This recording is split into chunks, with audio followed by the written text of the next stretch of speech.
U.S. Marine Corps veteran, comes from a military family.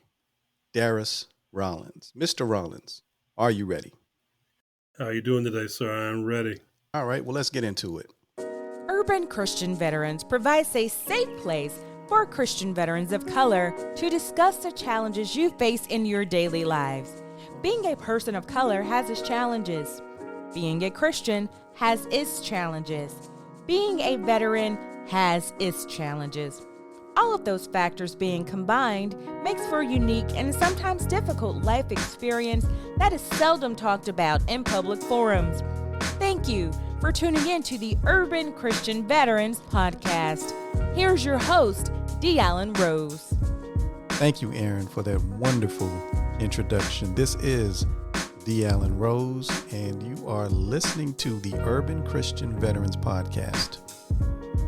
All right, Mr. Rollins, how you doing today, man? Everything good? Good to go, Mr. Rose. How are you? I'm great, man. I'm great. Listen, let me first say thank you so much for doing this. I know you're busy. I know you're a busy man. I really appreciate you taking the time to sit down with me and go through this journey with me. So I thank you so much, brother. Thank you so much. You're very welcome. Absolutely. So before we get too far into this, would you mind telling the audience a little bit about yourself? Wow. Darris Rollins, as you stated, Marine Corps veteran, originally from Louisville, Kentucky. Graduated high school in 1983, joined the Corps, did a tour, came back home to Kentucky, decided that's not where I wanted to be, came to Atlanta, Georgia. I was actually following a young lady, and back in May, we've been married 30 years. 3 children, military family. Father was a retired Army, sister retired Marine Corps, aunts and uncles who were retired Air Force. We've done a little bit of everything. I don't think we had anybody in the Navy that I can remember, but that's okay. That is okay. That's not a bad thing. Shout out to the Navy, but none of us played Navy when we were little. But anyway, no, that's great. 30 years, congratulations, man. 30 years. That is awesome. So let me ask you this. Going back to the day you got out of the military, what advice would you give your younger self about how society would treat you as an urban Christian veteran? Going back, what advice? I would say be yourself, lean on what you know. What took me to the military, to the Corps, coming out of high school, as a lot of young men face, things don't go always as planned. So my college plan and college athletics plan weren't going to come together. So I joined the military. One thing I knew, even though I didn't know exactly what I wanted to do, what I did know is I did not want to hang out on the block, as they used to say. So I joined the military. Learned how to be a wire communicator, traveled the world, did a lot of great stuff, and then I got out. So to answer your question directly, believe in yourself, believe in your training. The military did set me up on a trajectory to take me into my professional life. It taught me how to deal with different people from different cultures and different types of attitudes. But it also taught me to stand on my convictions and stand on myself. It took me a while to actually come to that. So if I had to talk to my earlier self, my younger self, I would say, don't be afraid to stand on who you are. Your situation is not abnormal. Your family life, you come from a good upbringing, 2 parents. You come from West Louisville, Kentucky. You've traveled the world. Now you're in Atlanta. You're trying to break into the corporate world. Be you. Don't go away from who you are. Stand on what you know. Stand on your manhood. For a lot of the veterans that I have interviewed, there seems to be a common theme where, as we are veterans of color, the world has a preconceived notion about us. And a lot of times we run into challenges, whether it be in the service, whether it be when in the civilian world. So the question I have is, has it always been a bed of roses, or have you had some challenges along the way regarding perhaps being a veteran of color, something along those lines?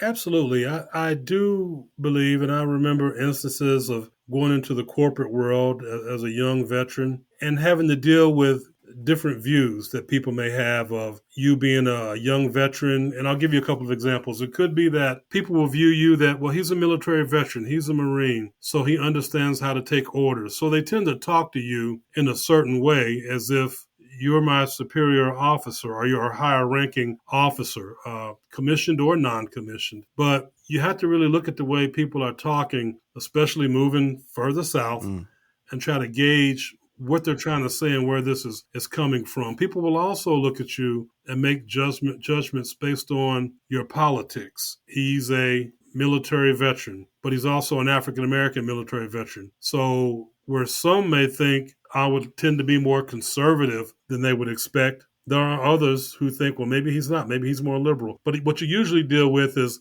kind of he's a military veteran, he's a Marine. I know he's way conservative side. I know he's going to support all the things that, conservative principles and values speak to. Not to say that I'm not, I'm not trying to give you too much. I try to focus right down in the middle, but I have conservative and liberal values on all ends of the spectrum, depending on what we're talking about. But it's just that perception that people view you not quite what you are, who you are. People will also look at you, and I'll give you a third one. People will also look and say, well, he's in the military. He knows how to deal with people of different races. And you know that we often do, and we do it well. But they think that because you do that, you can turn a blind eye to some of the BS that's thrown at you as a black man. You get looked at stuff, it's like, oh, he's cool. He can take it. He's a Marine. He's dealt with this before. Maybe so, but not by you. Not you, sir. Not John Civilian. And then that's when you need to understand, well, there's a dichotomy that exists.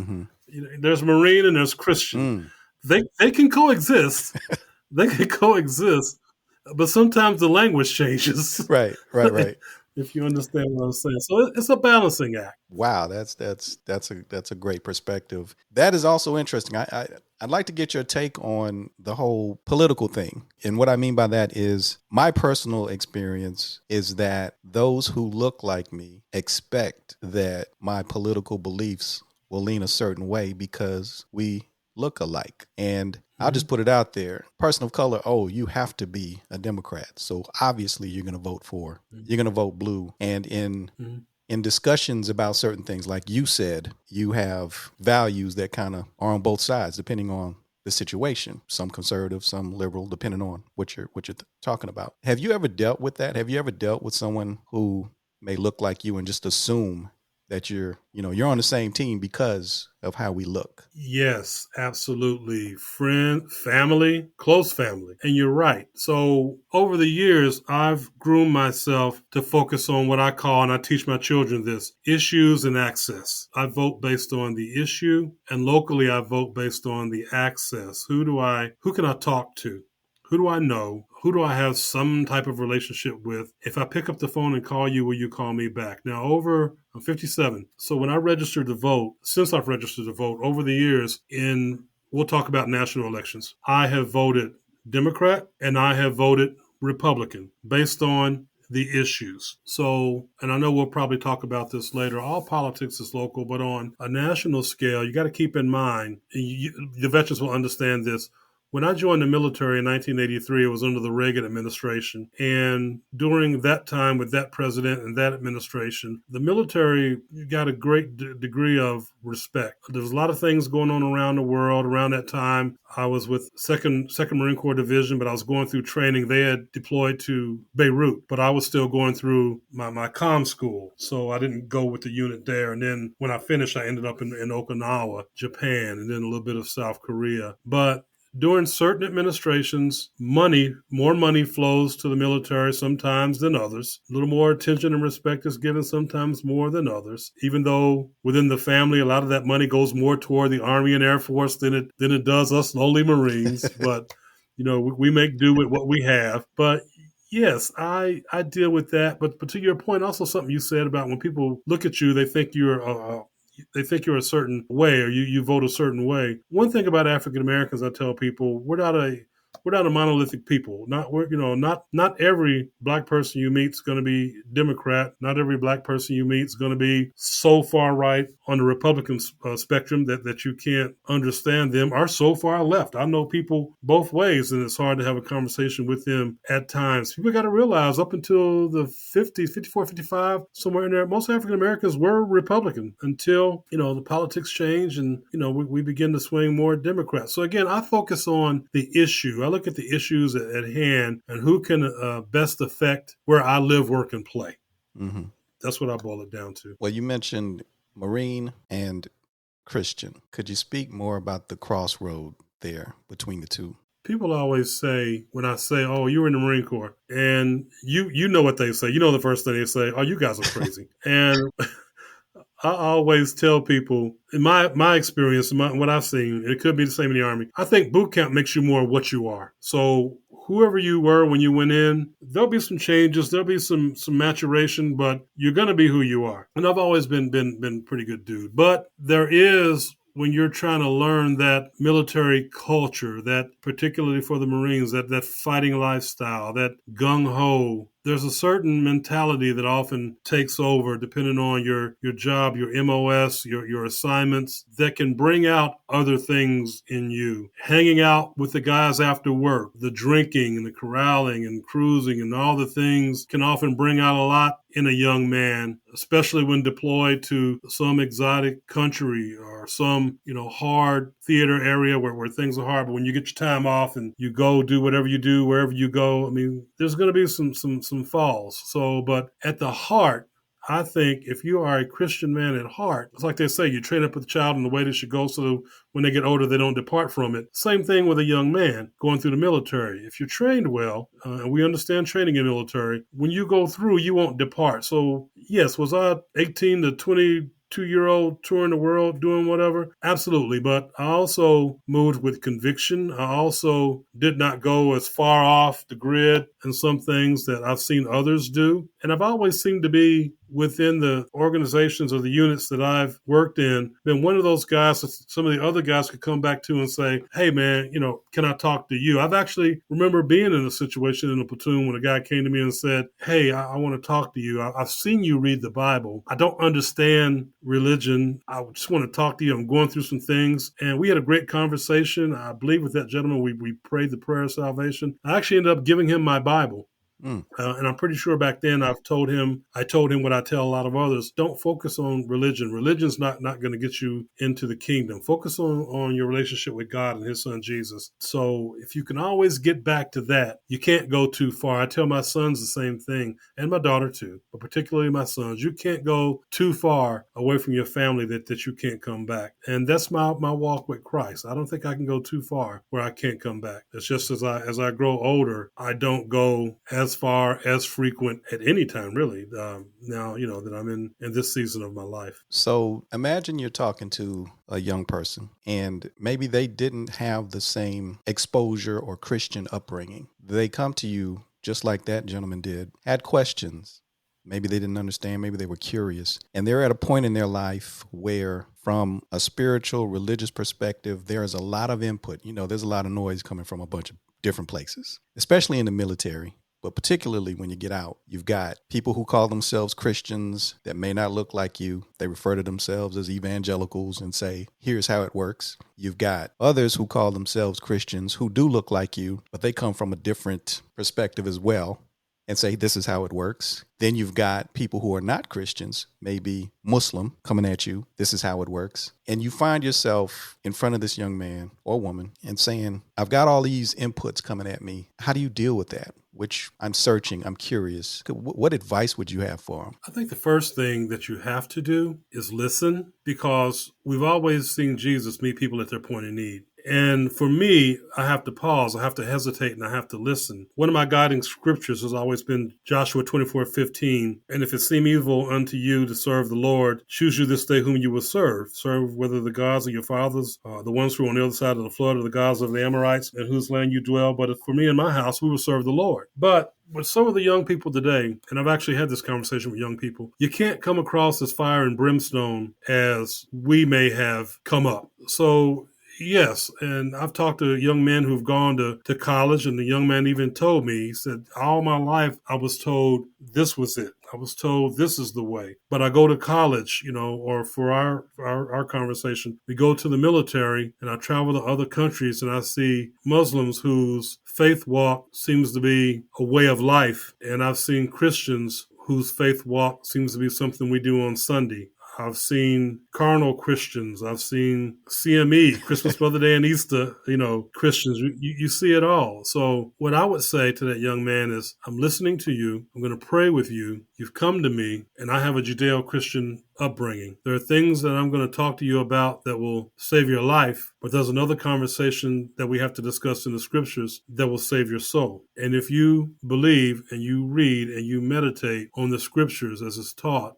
that we should do, meditate on it day and night, God will speak to you. Our God is alive. Jesus rose. He will speak to you. That doesn't mean you have to carry yourself to, in my opinion, damn anybody else from any other religion. That's what they believe. Like I told you a minute ago, when we were talking about what would I tell my younger self? Stand on your conviction, stand on who you are, stand on your manhood, and surround yourself with the people that can keep you focused, and the people, like-minded people who can get you where you need to be. That's what's worked for me in my walk with Christ. But the most important thing, and where we often fail, is after we have that conversation with that young man, we've got to follow up. We've got to go back. And I used to do this years ago when I was in one of the ministries at church, one of the men's ministries that I was an officer in. I would text or call young people, especially the young men, when they went off to college, and a couple that went off to the military. Just say, hey, thinking of you, what's going on, praying for you, here's a little scripture, how are you doing? I worked for a company years ago that used to have me traveling across the United States, and whenever I was in a city where one of our youth was attending a college, I'd call them up and take them to lunch.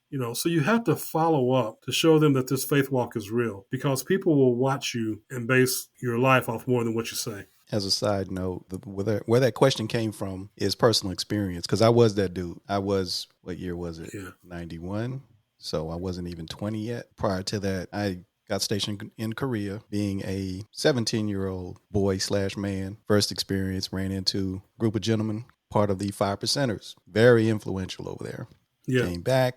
First duty station, went right to Desert Storm, Saudi Arabia. Get over there, meet the locals, get introduced to the religion of Islam, Orthodox, sit down and talk to these brothers. It's exactly like you said, lifestyle versus CME, right? So at that age, you're very impressionable. And that's why I asked the question. Imagine that was me coming to you. What is it that you would say? And I think that what you said was very powerful, in that a lot of people said what you said, but what was key was the follow-up. That's the key right there, the follow-up. So very well said. So I guess go ahead.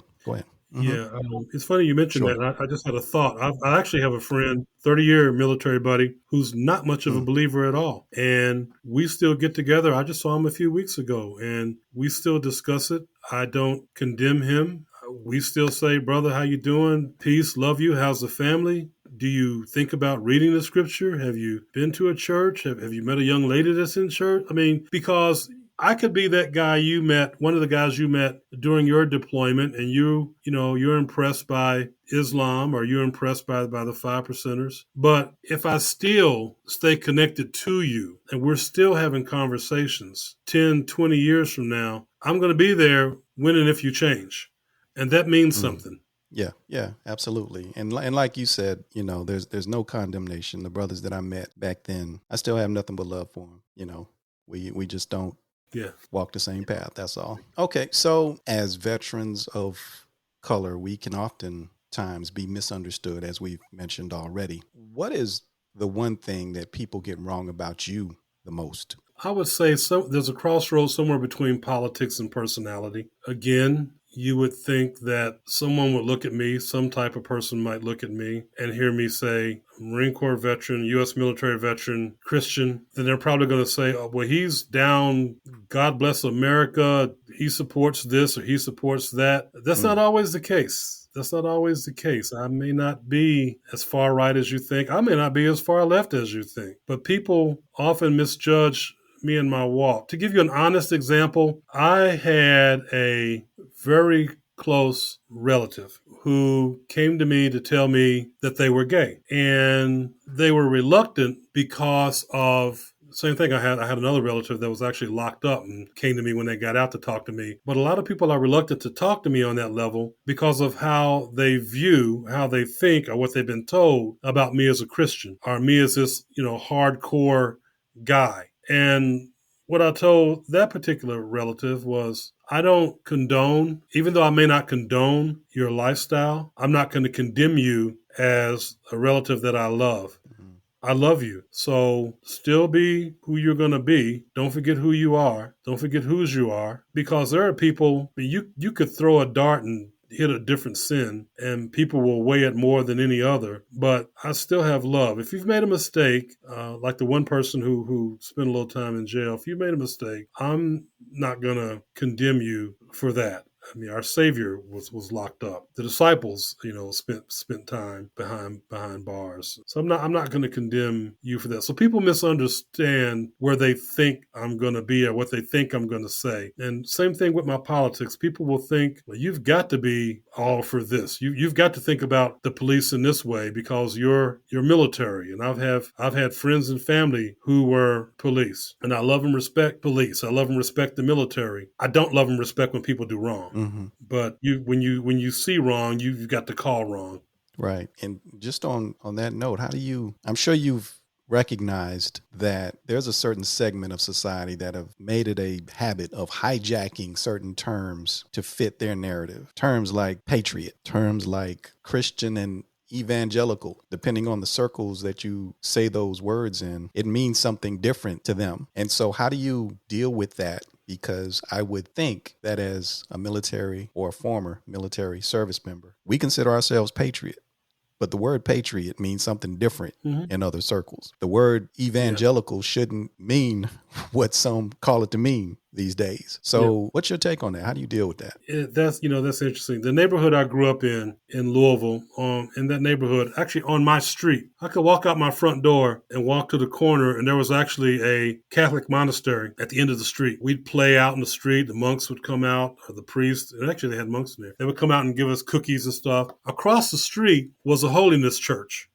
Right across the street. Halfway down the block in the middle was a regular Baptist church, and around the corner was a Baptist church that I attended. As children, we could go into the holiness church and literally go over there and bang on the drums, and they wouldn't care. They'd be down with it. So like you said, and that was my experience coming up, seeing everything in my neighborhood. But you're right. So nowadays, when you hear somebody say patriot, especially depending on what they look like, what you know about them, you got to pause and see where you're coming from with that. When you hear somebody say evangelical, you got to pause and see where you're going with that. Because depending on who says it, they could say evangelical as if it's a badge of honor, or you'll hear them say evangelical right as if it's a derogatory term. Same thing when you hear people talk about the liberal left. But when you hear that patriot, to take it even further, there are some environments, some things you can see in the community, some images you can even see on TV when you hear people say patriot and wave an American flag, but you've got a rebel flag next to it. And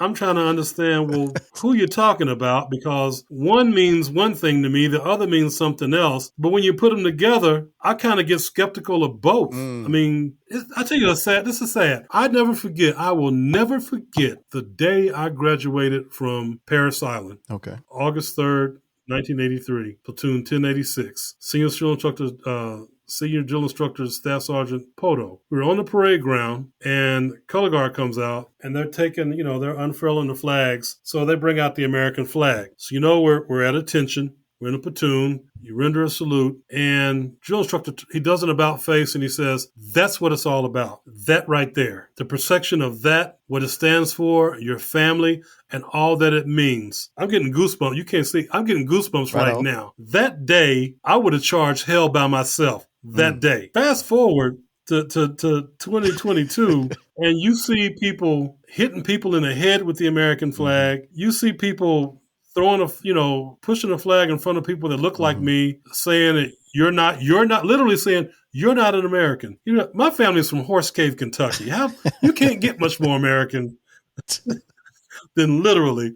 I grew up in Louisville, but we're from Horse Cave, Kentucky. Some of your viewers may know that. But they've taken, like you said, they've hijacked the term. They've hijacked, the imagery. They're playing with the words, and they're making it. They're pushing it on some people to make them feel like you're not really a part of this. You're really not, especially if you don't believe exactly what I believe. Exactly. And it touches on the reason why I'm even doing this podcast, right? Because here it is, we're veterans. That flag means something a little different to us than someone who hasn't perhaps had to lay lay their life on the line for it. And then they Mm. use that symbol Mm. of the flag to mean something else. And it's almost a code word amongst that group. So you have to look at this symbol, this flag that you fought for, differently depending on who's carrying it. Yeah, one of the most interesting things that I ever heard, and you could probably trace this back to when the country began to change politically, is from the World War II veterans to Vietnam, particularly the World War II, when those veterans got into politics, Vietnam veterans got into politics, and we'll just talk on a national level, the Senate and Congress, U.S. Senate, U.S. Congress, they understood teamwork, camaraderie, and working together because they were thrust in situations where they had to. And somebody had said,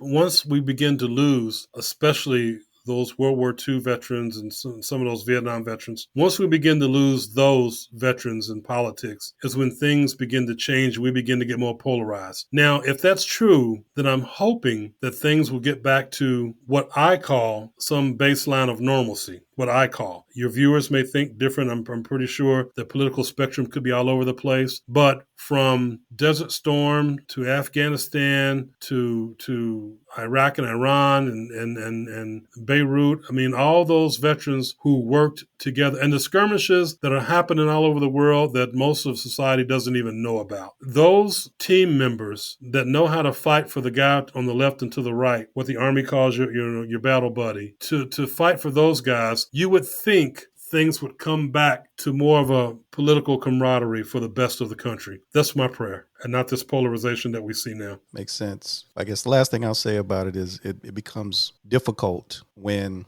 you already have those thoughts in your head. You're aware of the situation. You're aware of how certain terms, symbols have been hijacked by a certain segment of society. You're a veteran. You fought for, laid your life on the line for these things. And on the one side, these individuals doing the hijacking don't look like you.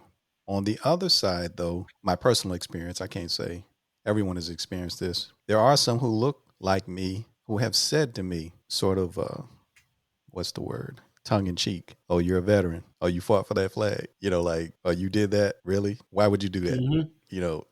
As if I did something wrong. Mm-hmm. Not only from a veteran perspective, but also from the perspective of Christianity. Because remember, those who hijacked it also hijacked Christianity to some extent. And so those who look like us are like questioning, not only did you lay your life on the line for that flag that doesn't represent you, but you also are part of that religion that doesn't represent you either. And so again, the purpose for this podcast is for us who are in the middle of this to communicate to one another that we are not alone. There's a bunch of us out here that are in the middle of this, and to speak to that and make people aware that this is what we deal with. We're sort of in this unique situation where we're catching it from all sides. And so it's good to hear you articulate it the way you did. And hopefully someone who hears this understands that they're not alone.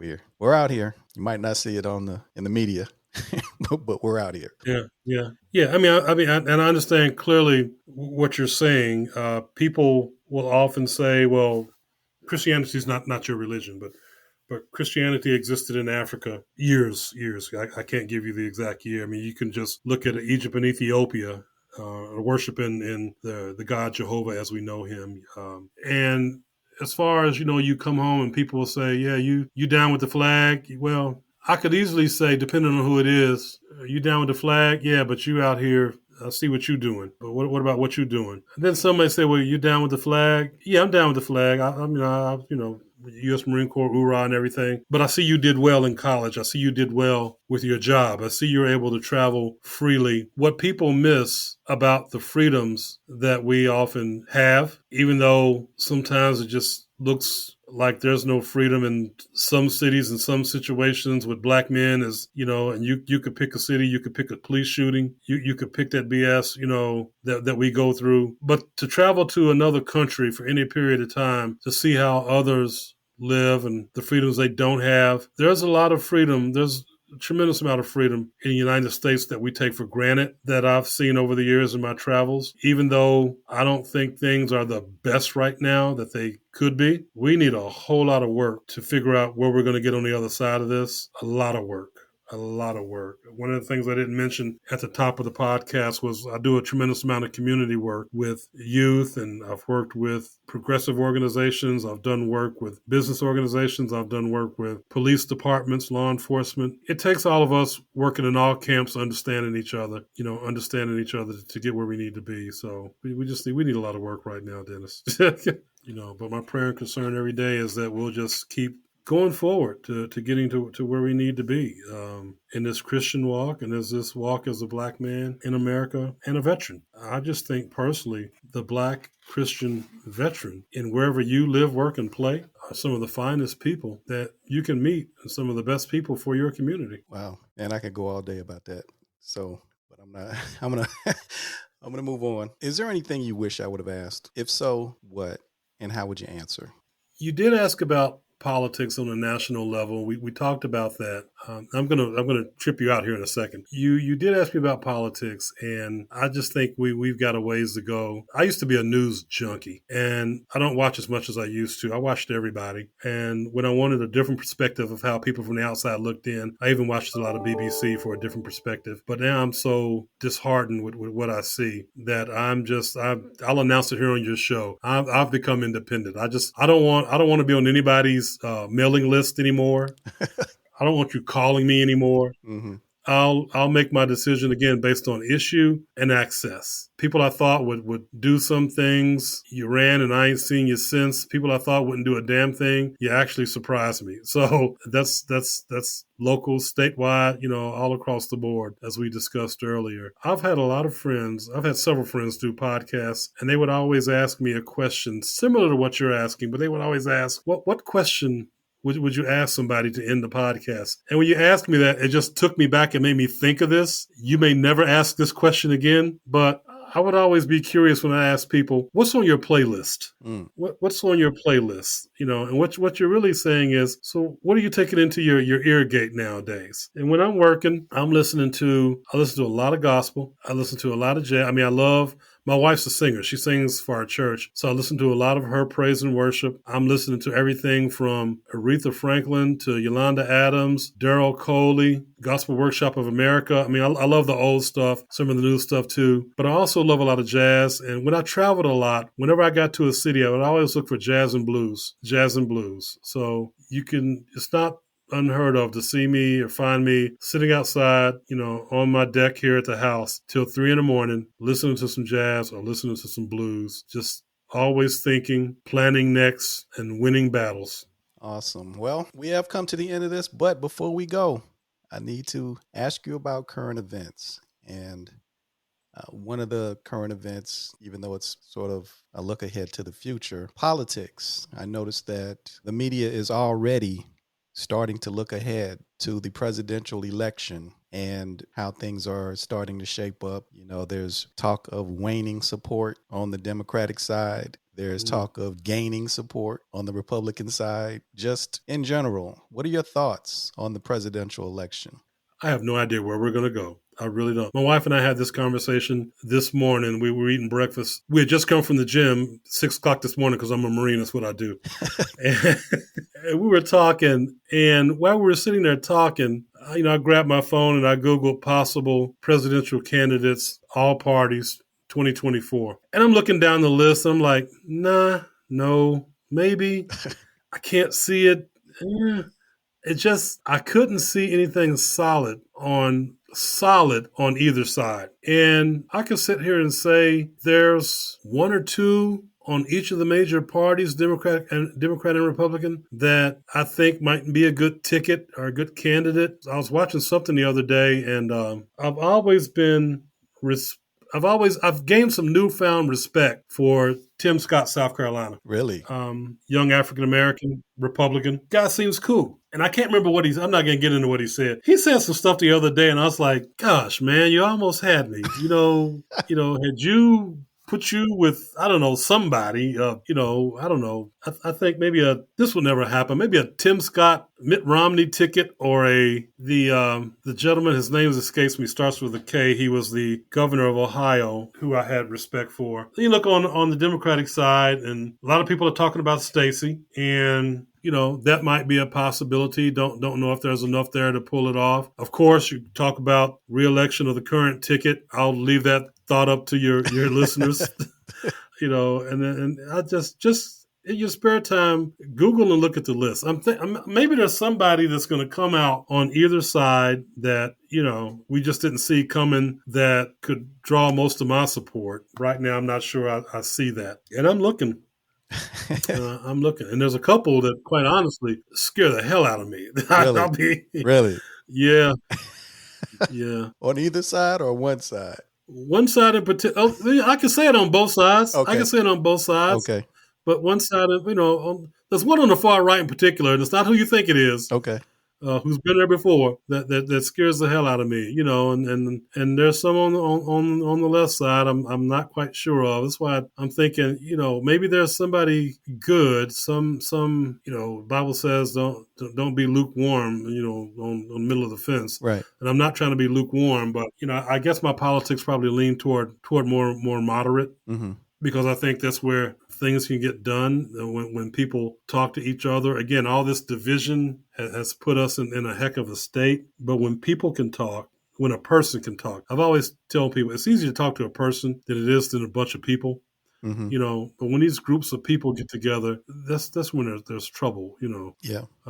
But again, I grew up in an era when Reagan could talk to Tip O'Neill. I grew up in an era when Obama could talk to Boehner, and Boehner caught hell for it. Right. But, I'm looking for those days of respectable people having respectable conversations. No, that makes sense. And I think the disrespect that exists is fueling the fire of the issue we have of people, young people in particular, not being engaged enough to study, to make informed decisions, because all they see is the bickering. And when their group is addressed, the only thing that comes out of that bickering is negativity towards them, what they should be doing, how they should Absolutely. be behaving, that sort of thing. And I can understand why a lot of young people just turn off and say, let me know who won in the morning. Yeah. And my son and I had that exact conversation years ago. Matter of fact, not only we started that conversation years ago. We still have those conversations today, even in the last local elections. I know we were talking national, but there were some national races in also. But even in the last election cycle, my sons will always come to me in the morning and say, okay, what happened last night? What happened in the runoff? Did my guy win? Did my,